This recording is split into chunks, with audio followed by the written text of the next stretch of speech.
এই সাধনা বিধি অতি জটিল, তা তোকে আমি শেখাবো।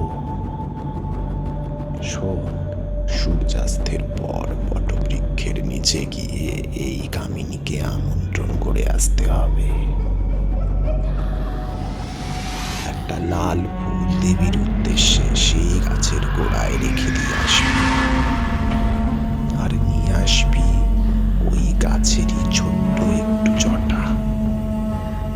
তারপর আসন নির্মাণ করবি, পরপর 3টে চক্র আঁকবি সিঁদুর দিয়ে, মাঝে একটা করে তারা, প্রত্যেক তারার কোণে একটা করে ঘিয়ের প্রদীপ জ্বালবি।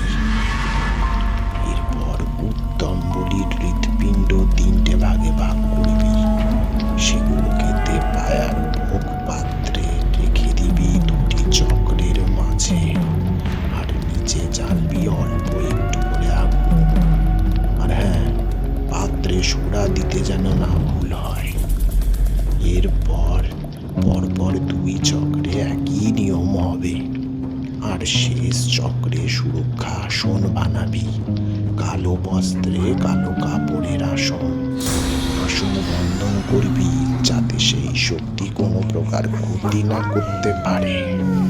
সর্বশেষ টুকরো ভোগ কালিতে বেঁধে আসনের পাশে এমন ভাবে ঝুলিয়ে রাখবি, তার তলায় জ্বালবি সামান্য সরিষার তেলের আগুন।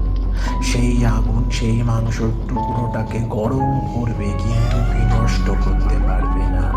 এই হবে দেবী কামিনীর উত্তম ভোগের শেষ বলির টুকরো, যা পাওয়ার জন্য দেবী আসবেন।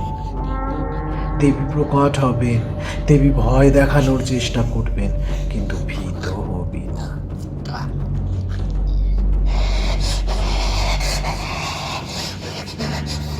ওই শ্মশানের কামিনী পিশাচিনী খালি পায়ে হেঁটে যায় ছায়ের পর, মন্ত্রে বাঁধারা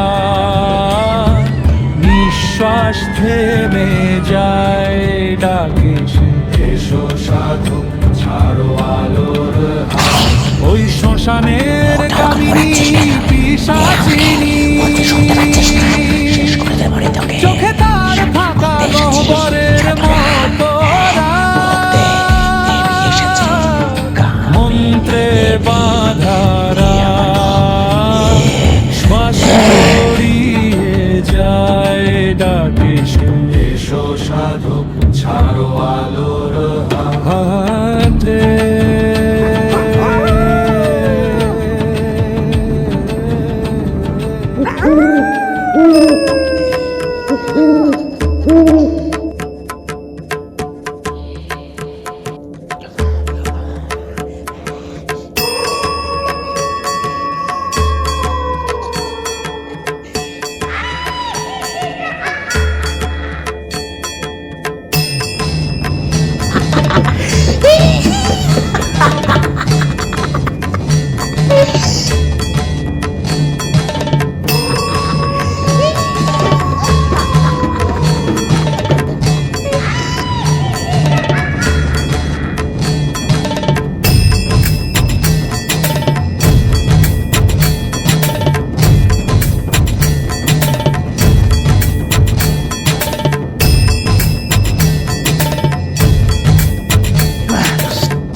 শেষ করে দেবো রে তোকে।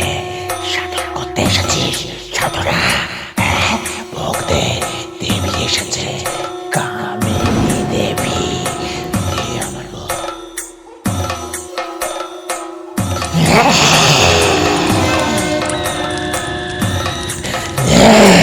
দেবী কামিনী প্রকট হলে ভয় পাবি না, বরং প্রতিজ্ঞাবদ্ধ করবি, বলবি শেষ টুকরো মাংস দেব, বদলে আপনাকে আমার বচন বন্দী হতে হবে।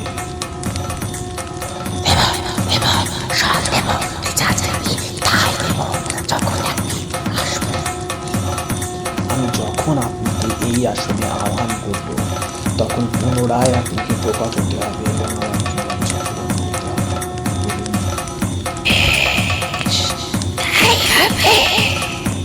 বেশ, আমি আসন ত্যাগ করার পরই আপনি আসনে ঢুকবেন এবং আপনার শেষ বলিটি গ্রহণ করবেন। আমার ভোগ চাই, ভোগ ব্যতীত এই চন্দ্রদেবী কোথাও যায় না, কিচ্ছু দেয় না, কিচ্ছু করে না।